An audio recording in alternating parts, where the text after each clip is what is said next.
Halo semuanya, selamat datang kembali lagi bersama kami, Kelompok 2. Hari ini kita akan membahas pengujian hipotesis. Mungkin teman-teman sering bertanya, Bagaimana sih cara membuktikan sebuah asumsi secara ilmiah? Itulah fungsinya pengujian hipotesis. Kita akan belajar cara menentukan keputusan yang akurat berdasarkan data yang ada. Jadi, jangan sampai ada yang terlewat ya. Mari kita langsung saja masuk ke materinya. Oke, mari kita mulai bedah materi kali ini. Hari ini kita bakal bertindak layaknya seorang detektif sains. Selamat datang rekan-rekan pembelajar. Kita akan bongkar tuntas dunia pengujian hipotesis, sebuah area yang akademis dan sangat ketat.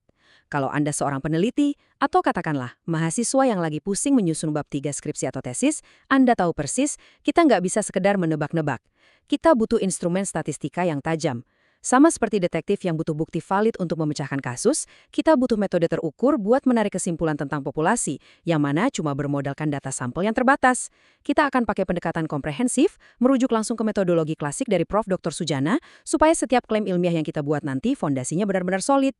Biar investigasi kita terarah, kita punya 6 agenda utama hari ini. Kita mulai dari fondasi dasar, lalu duel antara hipotesis nol dan alternatif, aturan main tentang kekeliruan, memetakan daerah kritis, menentukan ambang batas signifikansi, sampai ke tahapan eksekusi dan aplikasinya. Oke, masuk ke bagian pertama, fondasi dasar dari pengujian hipotesis. Nah, pertanyaan pertamanya, kenapa sih kita repot-repot melakukan pengujian hipotesis? Kutipan ini dengan brilian mengilustrasikan jawabannya lewat teorema Neyman-Pearson dari tahun 1933. Teorema ini pada dasarnya adalah fondasi kita buat mengambil keputusan berbasis data yang paling optimal. Inti dari gagasannya itu soal efisiensi. Di dunia statistika inferensial, kita kan selalu berhadapan dengan ketidakpastian. Nah, kerangka matematis ini membantu kita memaksimalkan power atau kekuatan uji kita, yakni kemampuan mendeteksi perbedaan yang beneran ada, tapi di saat yang sama mengunci rapat-rapat tingkat kesalahan kita. Benar-benar sebuah keseimbangan yang elegan antara bersikap skeptis, tapi juga tetap terbuka buah penemuan baru. Jadi, apa sih sebenarnya hipotesis statistik? Berdasarkan standar literatur seperti metodologi Sujana, hipotesis itu bukan cuma tebakan kosong atau sekedar wangsit. Ini adalah asumsi sementara, sebuah klaim spesifik tentang parameter populasi. Bisa berupa rata-rata yang disimbolkan dengan mu, proporsi dengan P, atau simpangan baku. Ingat ya, parameter ini mewakili seluruh populasi yang rasanya mustahil kita sensus satu persatu. Karena kebenaran absolutnya belum ketahuan, kita wajib mengujinya. Kita ambil sampel secara acak, kita hitung statistiknya, lalu kita verifikasi secara empiris. Cukup kuat gak sih bukti dari sampel ini untuk membenarkan atau justru mematahkan asumsi awal kita tadi? Lanjut ke bagian kedua, duel antara hipotesis nol dan hipotesis alternatif. Sekarang kita kenalkan dua tokoh utama yang selalu berduel di setiap penelitian kita. Di satu sisi ada hipotesis nol atau H0. Ini mewakili status quo. Secara filosofis, H0 ini dianggap benar sampai ada bukti kuat yang menumbangkannya. H0 selalu tanpa pengecualian, mengandung tanda sama dengan. Dia bilang nggak ada perbedaan, atau ya efisiensi mesin lama itu masih sama saja. Nah, penantangnya adalah hipotesis alternatif atau H1. Ini sang inovasi, ini klaim baru yang pengen dibuktikan oleh si peneliti. Misalnya, kalau Anda pakai metode lean manufacturing yang baru, H1 akan bilang kalau efisiensinya meningkat tajam. Anda nggak bisa tiba-tiba langsung menerima H1 loh, Anda butuh bukti empiris untuk menge-KO si petahana H0 ini.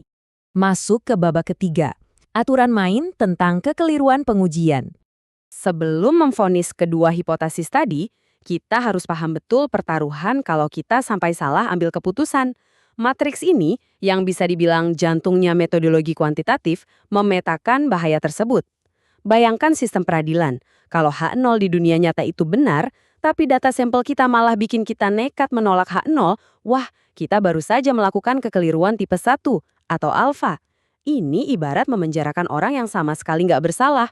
Kita heboh mengklaim ada penemuan baru, padahal itu cuma ilusi statistik. Sebaliknya, kalau H0 aslinya salah, tapi kita gagal menolaknya, ini namanya kekeliruan tipe 2 atau beta, setara dengan melepaskan penjahat benaran ke jalanan. Pengujian yang bagus pasti berusaha meminimalkan keduanya, tapi prakteknya kita akan memprioritaskan mengunci batas maksimal alfa terlebih dahulu, yang biasa kita sebut sebagai taras nyata. Berikutnya, mari kita petakan area mana saja yang masuk ke daerah kritis.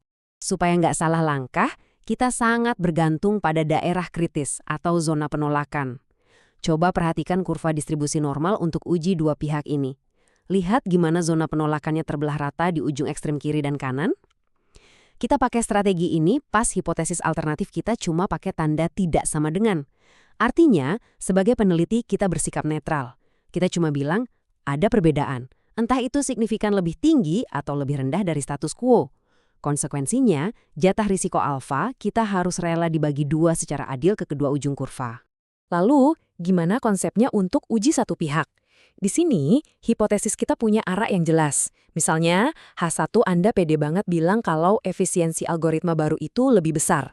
Karena bidikan kita spesifik ke satu arah, seluruh beban resiko alfa kita tumpuk di satu sisi kurva aja. Dalam contoh ini, di sebelah kanan. Kalau kita menguji apakah produk cacat lebih kecil, ya zona penolakannya kumpul semua di kiri. Pendekatan ini bikin pengujian kita lebih sensitif buat menangkap perubahan di arah tersebut. Asalkan kita udah punya landasan teori yang kokoh sebelum kumpulin data. Lanjut ke bagian kelima, penentuan ambang batas signifikansi yang krusial. Kita sudah membahas soal alfa dan risiko. Tapi praktisnya berapa sih batas risiko yang bersedia kita tolerir dalam investigasi ilmiah? Yap, 0,05. Angka desimal yang kecil ini yang mewakili risiko 5% adalah ambang batas standar atau taras nyata yang dipakai secara universal di dunia akademis buat memutuskan nasib si H0. Apa artinya? Artinya, kita rela menanggung maksimal 5% peluang untuk bikin klaim palsu bahwa ada pengaruh padahal aslinya nggak ada. Tentu saja, kalau ini untuk bidang medis atau farmasi yang menyangkut nyawa, alfa ini ditekan habis-habisan sampai 1% karena biaya kesalahannya terlalu mahal. Tapi untuk mayoritas riset universitas, 0,05 ini adalah angka keramat Anda. Untuk nemuin titik batas pastinya, di mana daerah 0,05 itu persisnya dimulai, kita butuh senjata distribusi teoretis yang pas. Kalau sampel kita besar, minimal 30, teorema limit pusat ngebolehin kita pakai distribusi Z. Tapi kalau sampelnya kecil, di bawah 30, dan varians populasinya misterius, kita panggil distribusi T-student yang kurvanya agak lebih landai buat mengkompensasi ketidakpastian itu. Kalau datanya kategorik, kita pakai C kuadrat. Terus kalau mau membandingkan rata-rata dari banyak kelompok secara barengan, kita gelar distribusi F kayak yang biasa dipakai di analisis ANOSA. Memilih senjata distribusi yang tepat, itu kunci validitas dari eksperimen kita. Terakhir, putusan akhir, langkah eksekusi dan aplikasinya. Dengan semua teori tadi, sekarang waktunya eksekusi beneran. Ada 5 langkah metodis yang wajib ditaati oleh setiap peneliti. Nggak boleh ada yang dilompati. Pertama, formulasikan H0 dan H1 dengan notasi matematis yang benar. Kedua, set level alfa dan cari nilai kritisnya dari tabel. Ketiga, tentukan rumus statistik uji mana yang relevan. Keempat, masukkan data observasi Anda, lakukan perhitungan, dan petakan hasilnya ke daerah kritis.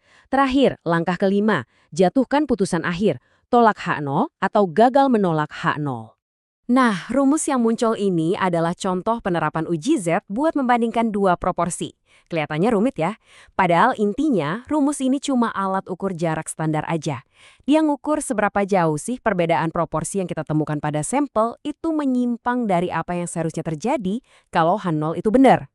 Yuk, mari kita aplikasikan ke studi kasus nyata. Bayangkan kita lagi audit kualitas nih. Seorang manajer ngeklaim tingkat cacat di 2 lini produksinya sama persis. Lini 1 punya cacat 20 dari 200 alias 10%. Lini 2, 45 dari 300 atau 15%. Sekilas beda banget kan? Dengan alfa 5% diuji dua arah, batas kritis Z kita ada di plus minus 1,96. Pas kita masukin angka tadi ke rumus uji Z yang panjang itu, kita dapat skor Z hitung sebesar minus 1,63. Terus kita lihat peta kurvanya. Ternyata minus 1,63 itu masih santai duduk di area aman, belum lewati batas minus 1,96. Keputusan akhirnya, H0 diterima. Bukti statistik dari data kita nggak cukup kuat buat membantah klaim si manajer. Lini produksi tersebut secara uji statistik nggak punya perbedaan tingkat cacat yang signifikan. Kasus tadi nunjukin sesuatu yang krusial banget. Perbedaan 10% lawan 15% yang kelihatannya mencolok secara kasat mata, pas diuji secara statistik, ternyata bisa jadi cuma fluktuasi acak semata, bukan perbedaan populasi yang real.